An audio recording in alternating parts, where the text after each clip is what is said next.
जय हिंद साथियों। दोस्तों आपके अपने चैनल प्रभु यूपीपी में एक बार पुनः स्वागत है। दोस्तों जैसा कि आप सभी जानते हैं कि एसएससी कांस्टेबल और आरपीएफ कांस्टेबल इन दोनों की ही परीक्षाएं जो है बहुत जल्द होनी है। एसएससी कांस्टेबल की परीक्षाओं के तो डेट्स भी जो है जारी किए जा चुके हैं और 4 फरवरी से आपकी जो परीक्षा है वो प्रारंभ हो रही है। ऐसे में दोस्तों अब जो है हमारी मैथ की क्लासेस जो है फिर से सुचारू रूप से प्रारंभ होगी। दोस्तों आज हम जो है गुणनखंड यानी कि फैक्टर, दोस्तों इससे संबंधित जो है एक क्वेश्चन जरूर आपकी परीक्षा में पूछा जा सकता है और ये बड़ा महत्वपूर्ण एक टॉपिक है नंबर सिस्टम का। इसे आज हम कवर करेंगे इस वीडियो के माध्यम से।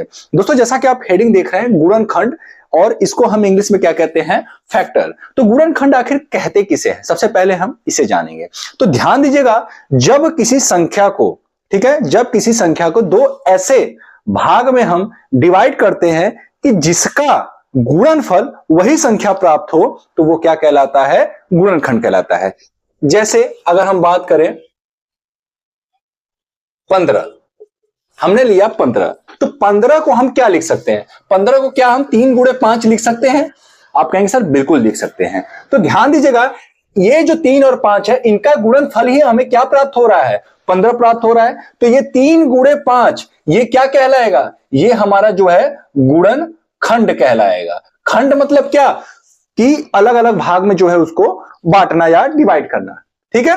अब देखिए इसी को हम इंग्लिश में क्या कहते हैं, फैक्टर भी कहते हैं। तो अगर मैं पूछूं आपसे, क्वेश्चन कैसे पूछेगा जरा उसको हम देखते हैं। अब आपसे कह देगा कि ये जो गुणनखंड है 15 के गुणनखंडों की संख्या बताएं। आपसे पूछेगा कि 15 के कुल कितने गुणनखंड होते हैं, तो गुणनखंडों की आपसे संख्या पूछेगा और गुणनखंड की जगह पे एक शब्द और प्रयोग किया जा सकता है, वो है विभाजकों की संख्या। अब ध्यान दीजिएगा, जो गुणनखंड है, आप चाहे गुणनखंड कहो चाहे विभाजक कहो, 3 क्या है, 15 का विभाजक है कि नहीं। विभाजक मतलब क्या कि जिससे 15 कट जाए, तो 3 से भी कट रहा है और 5 से भी आपका जो है 15 कट रहा है। तो अगर आपसे यहां पे पूछता, क्वेश्चन आपसे ये नहीं पूछेगा कि इसका गुणनखंड क्या होगा। अगर आपसे ये पूछे कि 15 का गुणनखंड क्या होगा, तो आप आसानी से बता देंगे कि 3 गुणे 5 होगा। लेकिन आपसे पूछेगा क्या कि भाई 15 के गुणनखंडों की संख्या क्या होगा। तो ध्यान दीजिएगा, यहां पे 3 गुणे 5 है, इसके पावर कुछ है नहीं, एक एक है। क्या है भाई, 1 और 1 है। तो ये जो 1 है इसमें आप 1 जोड़ दो और गुणे इसमें भी आप 1 जोड़ दो, ठीक है। और जब इन दोनों को जब आप जोड़ करके गुणा करेंगे तो आपका मिलेगा क्या, 4। तो कुल कितने गुणनखंडों की संख्या हो जाएगी भाई, 4 हो जाएगी। कुल कितने गुणनखंड होंगे, 4 होंगे। 15 के कितने गुणनखंड हो जाएंगे, कुल 4 होंगे। और विभाजकों की संख्या भी आपसे पूछ सकता है, तो गुणनखंड पूछे या विभाजक पूछे बात एक ही है, कंफ्यूज मत होइएगा। आपसे यह भी पूछ सकता है कि विभाजकों की कुल कितनी संख्या होगी, तब भी आपका 4 ही होगा, ठीक है।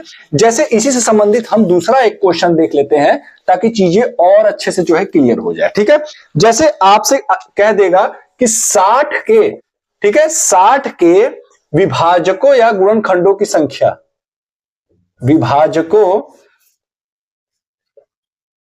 या गुणनखंडों की संख्या बताइए, ठीक है।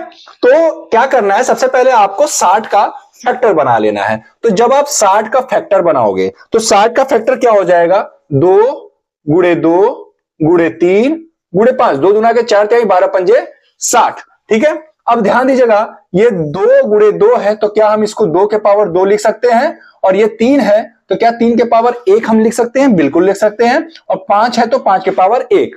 अब क्या करना है, जो ये घात है ना, जो ये घात दिख रहा है आपको, इसमें आपको अलग से एक एक जोड़ देना है। तो जब 2 में 1 जोड़ेंगे तो कितना हो जाएगा, 3। 1 में 1 जोड़ेंगे तो कितना हो जाएगा, 2। 1 में और 1 जोड़ेंगे तो कितना हो जाएगा, 2। 3 दुना के 6 दुना के 12। तो विभाजकों की कुल कितनी संख्या हो जाएगी, गुणनखंडों की संख्या अगर आपसे पूछ देगा तो क्या बताएंगे, कुल 12 गुणनखंडों की संख्या आपकी हो जाएगी, किसकी, 60 की, ठीक है। चलिए अब ध्यान दीजिएगा दोस्तों, अभी हमने पढ़ा कि गुणनखंडों की संख्या, लेकिन आपसे क्वेश्चन कभी कभी पूछ देता है कि सम गुणनखंडों की संख्या बताइए, ठीक है। तो आपको वो लॉजिक नहीं लगाना है जो मैंने बताया, ठीक है। अभी सम गुणनखंडों की संख्या हम ज्ञात करना सीखेंगे, फिर विषम गुणनखंडों की संख्या ज्ञात करना सीखेंगे, फिर अभाज्य जो है कि गुणनखंडों की संख्या ज्ञात करना सीखेंगे बारी बारी, ठीक है।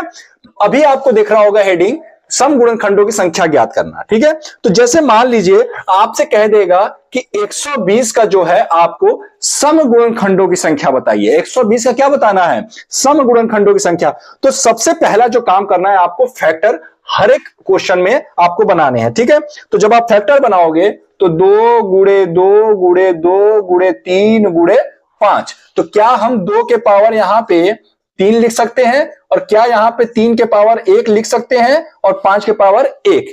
ये हमने कर लिया। ठीक है, अब आपसे क्या कह रहा है? सम गुणनखंडों की संख्या। तो ये हमारा क्या है? ये तो हमारा सम है, लेकिन ये क्या है? ये आपका 3 और 5 विषम है। तो इसको हमको जो है, इसको हमको सम बनाने के लिए क्या करना पड़ेगा दोस्तों? ध्यान दीजिएगा, हमको जो है ये तो हम जो है 3, ये 3 तो हम ऐसे ही लिख लेंगे, लेकिन इसके घात जो 1 है इसको हम 1 जोड़ देंगे, इसमें भी 1 जोड़ देंगे और इसमें भी 1 जोड़ देंगे। तो इसमें जब 1 जोड़ेंगे तो कितना हो जाएगा? 2 गुणे इसमें भी जब 1 जोड़ दिया तो कितना हो गया? 2। अब 3 दुना के 6 दुना के 12, यही आपका क्या हो जाएगा? आंसर हो जाएगा। समझ में आ रही मेरी बात? जैसे देखिए फिर से मैं आपको बता दूं, जैसे मान लीजिए आपसे बोल दिया भाई 60 नहीं, छोड़िए हम ले लेते हैं 240, हमने ले लिया 240। 240 का आपको बताना है क्या? सम गुणनखंडों की संख्या। तो ध्यान दीजिएगा, इसका फैक्टर क्या हो जाएगा? 2 गुणे 2 गुणे 2 गुणे 2 गुणे 3 गुणे 5, 2 दुना के 4 दुना के 8 दुना के 16, 16 तिहाई 16 36, 16 42, 42 और 5, 42 25 कितना हो जाएगा आपका? 240। ठीक है, अब ध्यान दीजिएगा 2 के पावर कितना हो जाएगा भाई? यहां पे आपका 4, और यहां पे 3 के पावर कितना हो जाएगा? 1, और यहां पे 5 के पावर कितना हो जाएगा? 1। ये हुआ। अभी देखिए ये क्या है हमारा? ये तो सम है, तो इसका घात तो हमको ऐसे ही लिख लेना है। हमको क्या बताना है? संख्या बताना है। हमको क्या बताना है? संख्या। तो संख्या निकालने के लिए हमको घात से मतलब रखना पड़ता है। ठीक है, 4 ऐसे ही लिख लेना है। अब 3 क्या है? विषम है। 3 के पावर क्या है भैया? 1 है ना, तो इसको हमको 1 और जोड़ देना है। इसमें कितना हो जाएगा? 2। इसके पावर 1 है, 1 और जोड़ दीजिए, हो जाएगा कितना? 2। बस इसी का गुणा कर दीजिए, 4 दुना के 8 दुना के 16, तो कितना हो जाएगा? गुणनखंडों की संख्या 16 हो जाएगी। ठीक है, अब ध्यान दीजिएगा दोस्तों, हमने क्या क्या सीख लिया? गुणनखंडों की संख्या ज्ञात करना सीख लिया, सम गुणनखंडों की संख्या ज्ञात करना सीख लिया। अब बारी आती है विषम गुणनखंडों की संख्या ज्ञात करना। जैसे मान लीजिए आपको दे दिया भैया कि 120 का आपको जो है क्या निकालना है? विषम गुणनखंडों की संख्या निकालनी है। ठीक है, तो 120 का पहले तो आप फैक्टर जब बनाओगे तो 2 के पावर 3 और 3 के पावर 1 और 5 के पावर 1, ये हो जाएगा फैक्टर। ठीक है, तो इसमें क्या दिया हुआ है? हमको क्या ज्ञात करना है? विषम ज्ञात करना है। तो भैया ये तो आपका सम हो गया, तो हमको केवल विषम वाला पकड़ना है इसमें। ठीक है, तो विषम वाला पकड़ेंगे तो भैया इसके पावर क्या है? 1 है, 1 अपने से जोड़ दीजिए, कितना हो जाएगा? 2 गुणे इसके पावर क्या है? 1 है, 1 अपने से जोड़ दीजिए, कितना हो जाएगा? 2, 2 दुना के 4, यही आपका क्या हो जाएगा? आंसर हो जाएगा। ठीक है, जैसे मान लीजिए आपसे बोल दिया कि भैया 180 का जो है, ठीक है, क्या बताइए? 180 का जो है हमको क्या ज्ञात करना है? विषम गुणनखंड। ठीक है, विषम गुणनखंडों की संख्या। तो 180 का सबसे पहले हमको क्या निकालना होगा? फैक्टर। तो फैक्टर निकालने के लिए 3 गुणे 2, 3 दुना के 6 गुणे 2, 6 दुना के 12, 12 और फिर उसके बाद आपका हो जाएगा 5, 12 पचे 60 और फिर आपका हो जाएगा 3, 60 तिहाई 180। यानी कि अगर हम देखें तो आपका क्या हो जाएगा? 3 के पावर 2 और 2 के पावर 2 और 5 के पावर 1, ये होगा। लेकिन हमको निकालना क्या है? विषम गुणनखंड। क्या निकालना है? विषम गुणनखंड निकालना है। तो विषम गुणनखंड के लिए दोस्तों हमको ये सम वाला नहीं पकड़ना है। 2 क्या है? सम है। 3 और 5 क्या है? विषम है। हमको विषम वाले से मतलब होना चाहिए। तो 3 के पावर 2 है, तो इसमें जब आप 1 अपने से जोड़ देंगे तो कितना हो जाएगा? 3। 5 के पावर 1 है, तो इसमें जब आप अपने से जोड़ देंगे तो कितना हो जाएगा? 2। 3 दुना के 6, तो यही क्या हो जाएगा? आपका विषम गुणनखंडों की संख्या हो जाएगा, यही आपका आंसर हो जाएगा। ठीक है, अब ध्यान दीजिएगा दोस्तों, अभाज्य गुणनखंडों की संख्या। अब आपसे कभी कभी पूछ देगा, हमने क्या क्या सीख लिया? पहले तो देखिए गुणनखंडों की संख्या ज्ञात करना सीख लिया, सम गुणनखंडों की संख्या ज्ञात करना सीख लिया, विषम गुणनखंडों की संख्या ज्ञात करना सीख लिया। अब हम ज्ञात करना सीखेंगे अभाज्य गुणनखंडों की संख्या। अभाज्य संख्याएं मैंने बताया था कि 2, 3, 5, 7, ये सारी की सारी क्या हो गई? आपकी अभाज्य हो गई, जो स्वयं से कटे। ठीक है, तो ध्यान दीजिएगा, अगर आपसे कह दिया कि 120 के अभाज्य गुणनखंडों की संख्या बताइए, तो सबसे पहले वही काम हमको करना है। फैक्टर बनाना है, ठीक है। 2 गुणे 2 गुणे 2 गुणे 3 गुणे 5, 2 दुना के 4 दुना के 8 त्रिका 24 25 120, ठीक है। चलिए अब ध्यान दीजिएगा, अभाज्य गुणनखंडों की संख्या ज्ञात करना है, ठीक है। तो इसको हम क्या लिख सकते हैं, ये 2 गुणे 2 गुणे 2 को हम लिख सकते हैं 2 के पावर 3, है ना, और 3 के पावर 1 और 5 के पावर 1, इतना कर सकते हैं। आपसे पूछा क्या है, अभाज्य गुणनखंडों की संख्या, तो ये जो आपको पावर दिख रहा है ना, केवल आपको इन्हीं को आपस में जोड़ देना है। तो 3 + 1 जब इनको आपस में जोड़ देंगे तो 3 1 4 1 5, और यही आपका क्या हो जाएगा, अभाज्य गुणनखंडों की संख्या। समझ में आ रही मेरी बात। अभाज्य गुणनखंड जब भी बोल देगा तो जितने घात हैं, ठीक है, जितने घात रहेंगे उनको आपको आपस में जोड़ देना है, बस वही आपका क्या हो जाएगा, अभाज्य गुणनखंडों की संख्या हो जाएगा।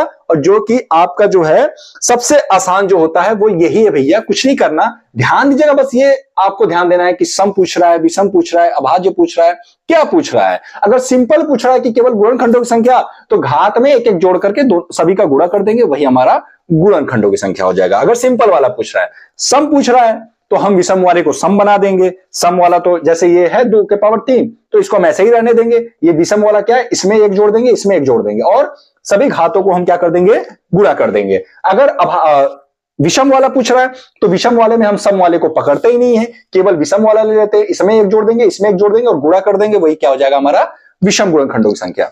अब अगला और आखिरी है हमारा, वो है गुणनखंडों का योग, ठीक है। ये थोड़ा सा जो है, इसका जो ट्रिक है और इसका जो कंसेप्ट है, थोड़ा सा आपको समझना पड़ेगा, ठीक है। और थोड़ा सा इसी को आपको जो है ज्यादा आप कह सकते हो कि इसकी प्रैक्टिस करनी पड़ेगी, ठीक है। चलिए अब दोस्तों, जैसा कि आपको हेडिंग दिख रहा है गुणनखंडों का योग, जैसे मान लीजिए आपसे पूछ दिया कि 120 के गुणनखंडों का जो है आपको क्या बताना है, योग बताना है। तो सबसे पहले आपको 120 का फैक्टर निकालना पड़ेगा, जिसके लिए कि आप जानते हैं कि 2 के पावर 3 और 3 के पावर 1 गुणे 5 के पावर 1, ये आपका जो है इसका फैक्टर हो जाएगा, ठीक है। अब ध्यान दीजिएगा, 2 के पावर जो 3 है, ठीक है, तो 2 के पावर 3 जो है ये तो ऐसे ही रहेगा। इस समय आपको क्या करना है, अपने से एक जोड़ देना है और -1 करके ये जो आपको 2 दिख रहा है, 2 में से 1 जो है आपको घटा देना है। फिर इसी तरीके से आपको आगे भी करना है। 3 के पावर 1 है ना, तो 3 के पावर 1 में अपने से 1 जोड़ देना है और माइनस करके 1 घटा देना है, बटा ये 3 है ना, तो 3 - 1 कर देना है, ठीक है। अब जैसे देखिए आगे क्या है, 5 है, तो 5 के पावर क्या है, 1 है, तो 5 के पावर 1 में अपने से 1 जोड़ देना है और 1 आपको घटा देना है, और फिर उसके बाद नीचे आपको ये जो 5 दिख रहा है, 5 में से 1 जो है आपको घटा देना है। अब इसको हमको सॉल्व करना है, ठीक है। ध्यान दीजिएगा, जैसे 2 के पावर आपका जब इसको जोड़ देंगे तो 3 क्या हो जाएगा, 4 हो जाएगा। तो 2 के पावर 4, यानी कि अगर हम देखें 2 गुणे 2 गुणे 2 गुणे 2, 2 के पावर 4 का मतलब तो यही होता है। तो 2 दुना के 4 दुना के 8 दुना के 16, हम इस पूरे को क्या लिख दिए, 16 लिख दिए, और 16 में से 1 हम घटा दिए, बटा 2 में से 1 गया 1, ठीक, गुणे 3 का भी ऐसे ही करेंगे, तो 3 त्रिक का 9 हो जाएगा, 9 में से 1 घटाना है, और यहां पे 3 में से 1 घटाए तो कितना बच गया, 2 बच गया। अब यहां पे 5 के पावर 2 हो जाएगा, 1 और 1 जुड़ेगा तो 5 5 25, 25 में से 1 घट जाएगा, और 5 में से 1 घटेगा तो कितना हो जाएगा, 4 हो जाएगा। अब ध्यान दीजिएगा, 16 में से 1 घटेगा, 16 में से 1 घटेगा तो कितना बचेगा भैया, तो आप कहेंगे सर 15, कितना बचेगा, 15। 9 में से 1 घटेगा तो कितना बचेगा, आप कहेंगे सर 8। 25 में से 1 घटेगा तो कितना बचेगा, 24, ठीक है। अब ध्यान दीजिएगा, 4 से आप 8 को काटेंगे 2 बार में, 2 से 2 गया, ठीक है। अब आपको क्या करना है, 15 का गुणा 24 में, तो 15 चौका 60, हाथ में आया 6, 15 दुना के 30 और 6 कितना हो गया, 36 जो है ये आपका क्या हो जाएगा, 120 के गुणनखंडों का योग हो जाएगा। ध्यान दीजिएगा, इसमें योग पूछ रहा है, संख्या नहीं पूछ रहा, इसमें गुणनखंडों का योग पूछ रहा है, ठीक है। तो 360 क्या हो जाएगा, इसका आंसर हो जाएगा। समझ में आ रही मेरी बात। थोड़ा सा इसको आप लोग एक बार फिर से वीडियो में जो है बैक जाकर के एक बार देख लीजिएगा। ये कंसेप्ट थोड़ा सा हार्ड है, लेकिन समझना पड़ेगा आपको, क्योंकि ये हमारा एक छोटा सा टॉपिक था, लेकिन बड़ा महत्वपूर्ण टॉपिक है। आप कोई भी प्रीवियस ईयर क्वेश्चन पेपर उठा लेना, किसी भी एग्जाम का उठा लेना, इससे एक प्रश्न आपको दिखेगा। और ये बड़ा महत्वपूर्ण क्लास था, छोटा क्लास था, लेकिन बड़ा महत्वपूर्ण था किसी भी एग्जाम की दृष्टि से। चाहे आप आरपीएफ कांस्टेबल की तैयारी कर रहे हो, चाहे आप एसएससी जीडी कांस्टेबल की तैयारी कर रहे हो, चाहे आप यूपीएसआई की तैयारी कर रहे हो, बहुत महत्वपूर्ण था। उम्मीद करता हूं ये क्लास आपको पसंद आया होगा। क्लास कैसा लगा नीचे कमेंट बॉक्स में लिखकर जरूर बताएं। फिर मिलते हैं किसी अन्य इंपॉर्टेंट क्लास के साथ, तब तक के लिए जय हिंद, जय भारत।